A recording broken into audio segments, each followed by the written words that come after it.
Hello everyone, welcome to RPS online classes. आज हमारा ये वीडियो क्लास 10 का है। इसमें कि हम लोग मेरे सामने कुछ क्वेश्चंस आए हैं। कुछ क्वेश्चंस को मैंने यहाँ पे लिखा है। मैं उस क्वेश्चंस के बारे में थोड़ा बहुत बता देता हूँ, फिर हम लोग जो टॉपिक हम लोग का शुरू करना था बेस, वो हम लोग टॉपिक शुरू करेंगे। ठीक है, तो हमारा जो पहला क्वेश्चन है वो है which element is common in all acids. तो मैंने एक्सप्लेन किया था कि एसिड्स में क्या कॉमन होते हैं, H प्लस आयन कॉमन होते हैं और this H plus ion is always release in a large amount और a small amount depending upon the acids are strong and weak, but definitely it release H plus ion. कि वो H plus ion जरूर release करेगा, भले वो ज्यादा amount में करे या कम अमाउंट में करे, डिपेंडिंग अपॉन कि वो स्ट्रॉन्ग एसिड है या फिर वीक एसिड है। तो सारे एसिड में क्या कॉमन होगा, H प्लस कॉमन होगा।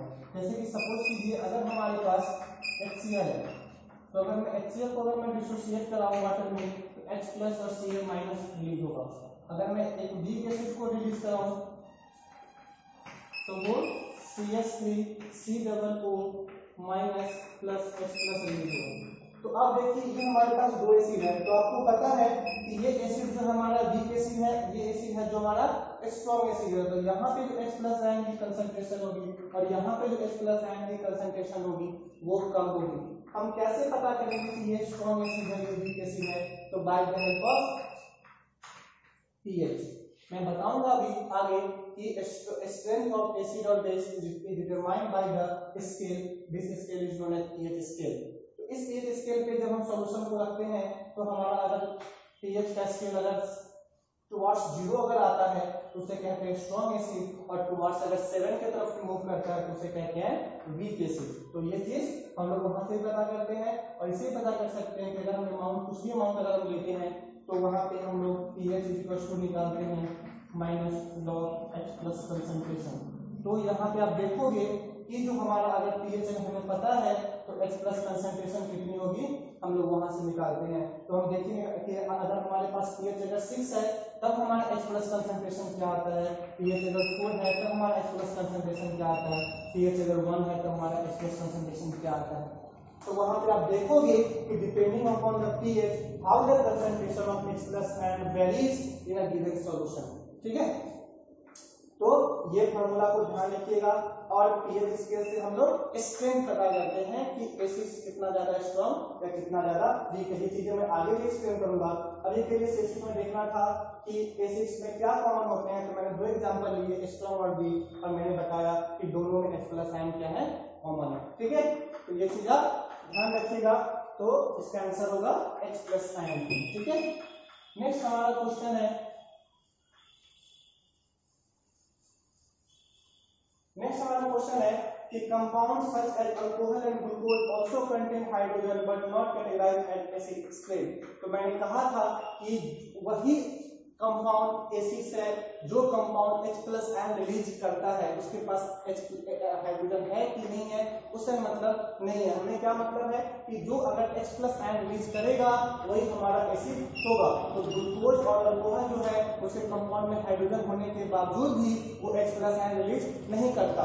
और इसको हम लोगों ने एक एक्टिविटी के थ्रू बहुत अच्छे से समझा था कि हमने जब अल्कोहल और ग्लूकोज से इलेक्ट्रिसिटी पास कराई थी तो हमारा बल्ब ग्लो नहीं किया था, बट जैसे ही हमने HCl से पास कराया था हमारा क्या हुआ था कि बल्ब ग्लो किया था। और हम कहते हैं कि जहां पे बल्ब ग्लो किया है इसका मतलब क्या है कि वो चीज हमारा एसिड है, because it produce ions, and जो आयंस प्रोड्यूस करेंगे दे आर एसिड। ठीक है, तो ये चीज मतलब they conduct electricity and the conduct electricity because acid has the property to conduct electricity. Okay, तो इसका आंसर आप लोग एक्टिविटी के थ्रू एक्सप्लेन कर सकते हो, सिंपल टर्म में एक्सप्लेन कर सकते हो। बस ये ध्यान रखना कि H प्लस होगा, आयंस होगा तो इलेक्ट्रिसिटी कंडक्ट करेगा, इलेक्ट्रिसिटी कंडक्ट करेगा तो बल्ब ग्लो करेगा, बल्ब ग्लो करेगा तो फिर एसिड्स है। ठीक है, नेक्स्ट हमारा क्वेश्चन था कि what happen when CO2 gas is pass through lime water for a short time और फॉर अ लॉन्ग टाइम। तो मैंने आपको बताया था कि अगर आप लाइम वाटर से अगर CO2 को पास कराते हो तो जब अगर नेगेटिव अमाउंट में पास कराते हो तो कैल्शियम कार्बोनेट बनता है, और अगर लॉन्ग टाइम के लिए कराते हो तो कैल्शियम बाइकार्बोनेट बनता है। ठीक है, तो ये चीज आप ध्यान रखोगे कि शॉर्ट टाइम के लिए कराएंगे तो क्या कौन सा कंपाउंड फॉर्म करेगा और लॉन्ग टाइम के लिए कराएंगे तो कौन सा करेगा। लॉन्ग टाइम मतलब एक्सिस अमाउंट आप उसको उसके यूज कर रहे हो, शॉर्ट टाइम मतलब लिटिल अमाउंट यूज कर रहे हो। ठीक है, तो ये दोनों चीज आप ध्यान रखोगे। ये भी क्वेश्चन 3 क्वेश्चन हो गए, तो होप आपको ये सारी क्वेश्चन समझ में। इस क्वेश्चन को कॉपी में लिख लीजिएगा, उसका आंसर लिख लीजिएगा। ये सब कैसे कॉन्सेप्चुअल क्वेश्चन है। ठीक है, तो आपको ये समझ में आएगी। तो चलिए अब हम नेक्स्ट की तरफ बढ़ते हैं, जो हमारा अगला टॉपिक है बेस।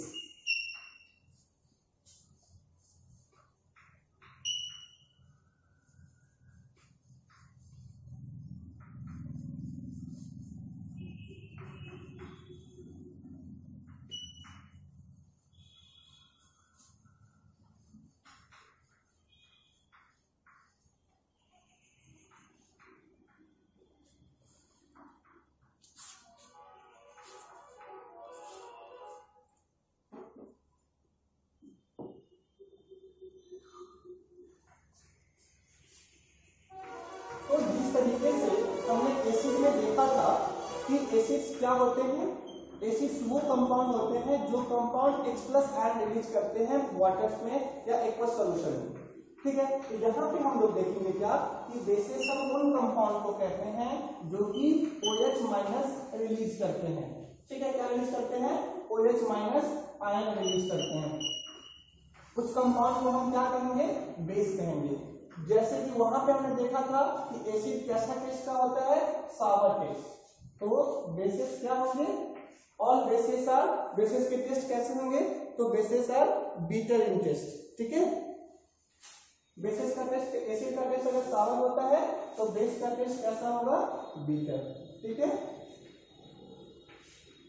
ठीक है, तो हमने लिखा था नंबर 1 कि acids are those compound which release H+ ion, तो यहां लिखेंगे bases are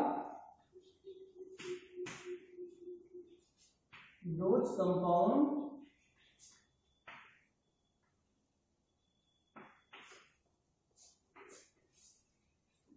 which release OH- ion in aqueous solution। ठीक है, पहला पॉइंट हो गया ये। दूसरा बोलेंगे कि bases are those substance which are bitter in taste. कैसा टेस्ट होगा इसका, बीटर टेस्ट होगा। ठीक है, टेस्ट वहां पे हमने क्या देखा था कि एसिड जो है वो कैसा लिटमस टेस्ट देता है, वो देता है ब्लू टू रेड। तो ये कैसा देगा, रेड टू ब्लू। ठीक है, तो bases are those compound which release OH- in aqueous solution, और बीटर उसका टेस्ट कैसा होगा, बीटर, और वो कैसा लिटमस पेपर को टर्न करेगा, रेड टू ब्लू। तो सपोज कीजिए मैंने आपको 2 कंटेनर दिया। ठीक है, दोनों कंटेनर में हमने आपके सामने एक अननोन सब्सटेंस रखा जो मुझे पता है कि एक A है एक B है। मैंने आपको लिटमस पेपर दिया, ये क्वेश्चन मैंने कराया भी था, लिटमस पेपर दिया। अब मैं कह रहा हूं कि बताइए मुझे कि किसमें एसिड है किसमें बेस है। आपको मैंने दिया है सिर्फ कैसा इंडिकेटर, मैंने सिर्फ दिया है आपको रेड लिटमस दिया है। तो आप क्या करोगे, रेड लिटमस को सपोज करो आपने ए में डाला, कोई चेंज नहीं आया, तो आप कोई चेंज नहीं आया, उसके बाद इसी को आप डालोगे बी में। तो जब आप बी में डालोगे तो आप देखोगे रेड वाला कैसा हो गया, ब्लू,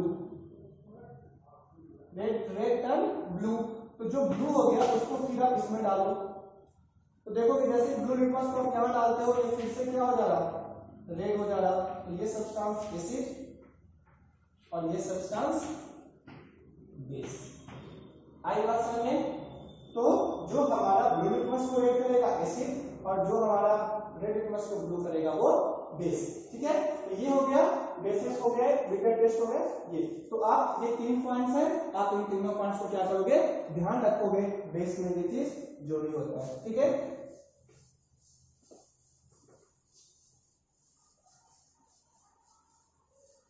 आप इसका स्क्रीनशॉट लेके भी रख सकते हो।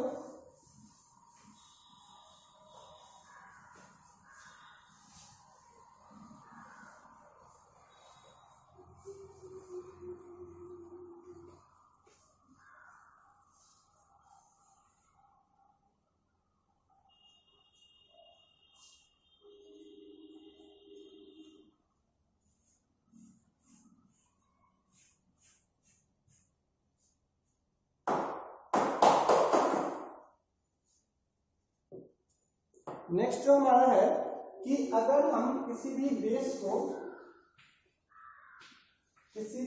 को अगर हम वाटर में सॉल्युबल करते हैं,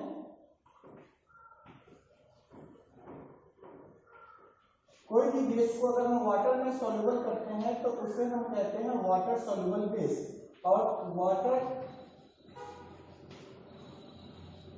सॉल्युबल बेस, और इस वाटर सॉल्युबल बेस को हम एक नाम से कहते हैं जो कहलाता है अल्कली। तो याद रखिएगा, all water soluble bases are known as alkali. ठीक है, तो उसे हम क्या कहते हैं, अल्कली कहते हैं। तो कहीं पे भी अल्कलाइन सॉल्यूशन लिखा हुआ है तो आप क्या बताओगे कि वो कैसा है, बेसिक सॉल्यूशन है। ठीक है, ये अल्कली है तो कैसा है, बेसिक सॉल्यूशन है, मतलब वाटर सॉल्युबल बेस है। अब हमारा नेक्स्ट जो टॉपिक आता है, इस चीज को आप ध्यान रखोगे। नेक्स्ट जो हमारा टॉपिक है वो है कि why do all acids, what do all acids have in common. जैसे हम लोगों ने एसिड में पढ़ा था ना कि एसिड्स के पास कौन सा आयंस कॉमन होता है, तो हमने क्या कहा था, H+। तो उसी तरीके से यहां पे हम लोग देखेंगे कि what do all basis have in common. ठीक है, ये बात आप लोगों को ध्यान रखनी है कि सारे बेसिस के पास क्या कॉमन। जैसे कि सपोज कीजिए हमारे पास NaOH है, तो इसको अगर आप वाटर में डिसॉल्व करोगे तो ये आपका बन जाएगा Na++OH-। ठीक है, उसी तरीके से अगर आप KOH को अगर वाटर में डिसॉल्व कराओगे, ठीक है, वाटर में डिसॉल्व कराओगे तो ये बन जाएगा K++OH-। उसी तरीके से अगर आप MgOH को अगर आप बेस वाटर में सॉल्युबल कराओगे तो ये बन जाता है Mg2++2OH-। तो अब आप देखो कि हम क्या देख रहे हैं कि हमारे पास यहाँ पे भी OH- है, यहाँ भी OH- है, यहाँ भी OH- है। तो क्वेश्चन है what do all basis have in common. तो हम क्या कहेंगे, हाइड्रोक्साइड आयन। क्या कहेंगे, हाइड्रोक्साइड आयन। कि हमारे पास जितने भी बेसिस हैं सब में क्या कॉमन होता है, हाइड्रोक्साइड्स कॉमन होते हैं। ठीक है, नेक्स्ट जो हमारा है वो है कि बेसिस की कैरेक्टरिस्टिक्स, या फिर बेसिस के पहले हम पढ़ेंगे टाइप्स कि कौन कौन से बेसिस के क्या होते हैं, टाइप्स होते हैं। तो जैसे कि हम लोगों ने एसिड में पढ़ा था, मैंने कहा था कि एसिड में हम लोगों ने क्या पढ़ा था, मैं रिवाइज कर देता हूं कि स्ट्रॉन्ग एसिड और क्या होता है, वीक एसिड। और दूसरा हमने देखा था कंसंट्रेटेड, और इसमें देखा था कंसंट्रेटेड और वीक। बस यही चीजें हम यहाँ एसिड की जगह पे हम क्या डालेंगे, बेस डालेंगे। वहां पे जहां H+ था वहां पे यहाँ पे क्या होगा, OH- होगा। बाकी सारी चीजें सेम होंगी। देखिए कैसे, हमने कहा था स्ट्रॉन्ग एसिड, तो जो स्ट्रॉन्ग एसिड क्या होता है, जो H+ आयन देता है लार्ज अमाउंट में। ठीक है, H+ आयन लार्ज अमाउंट। ठीक है, तो वो क्या कहलाएगा, स्ट्रॉन्ग एसिड कहलाता था। और वीक एसिड क्या होता है, तो ठीक है, तो वीक एसिड क्या होता है, जो कि H+ आयन देगा स्मॉल अमाउंट में। ठीक है, मैं एक बार रिवाइज करता हूं फिर हम लोग इसको चलेंगे। कंसंट्रेटेड क्या होता है कि जो कि जिसमें वाटर की मात्रा क्या होगी, water amount of water is less, amount of water is less, यही चीज था। और यहां डेवलपमेंट क्या होगी, अमाउंट ऑफ वाटर हाई। ठीक है, बस यही चीज आपको यहां भी ध्यान रखना है।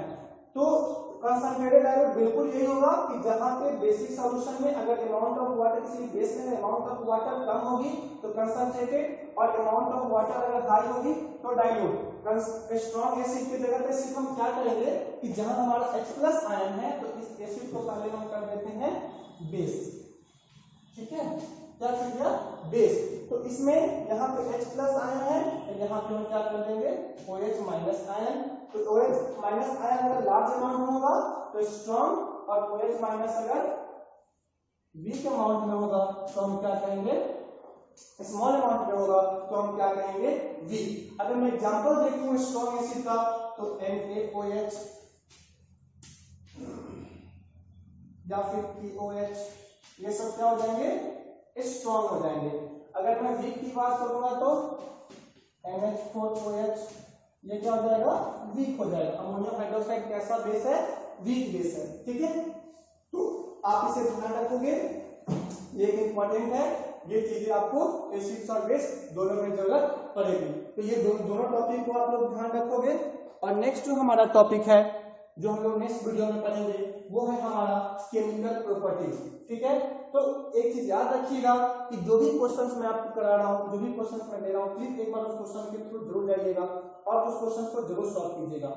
उसके बाद जो हमारा नेक्स्ट टॉपिक जो हमारा आएगा बेस में, वो हमारा है केमिकल प्रॉपर्टीज, कि what are the chemical properties of bases, कि बेस किसके साथ रिएक्शन करेगा तो क्या बनाएगा, उसका नेचर कैसा होता है। उसके बाद जो नेक्स्ट टॉपिक हमारा इसके बाद आएगा वो आएगा स्ट्रेंथ ऑफ एसिड और बेस, कि एसिड का स्ट्रेंथ कैसा होता है, बेस का स्ट्रेंथ कैसा होता है। जैसे मैंने आपको थोड़ी देर पहले जो एक्सप्लेन किया था पीएच के आधार पे, पीएच स्केल के आधार पे, यही चीजों को हम लोग आगे पढ़ेंगे। और इसके बाद लास्ट टॉपिक जो हमारा होगा वो होगा सॉल्ट, ठीक है। तो प्लीज अच्छे से इन सब चीज को कवर अप कीजिएगा और क्वेश्चंस को अच्छे से सॉल्व कीजिएगा। थैंक यू, अपना ध्यान रखिएगा और अच्छे से पढ़ाई कीजिएगा।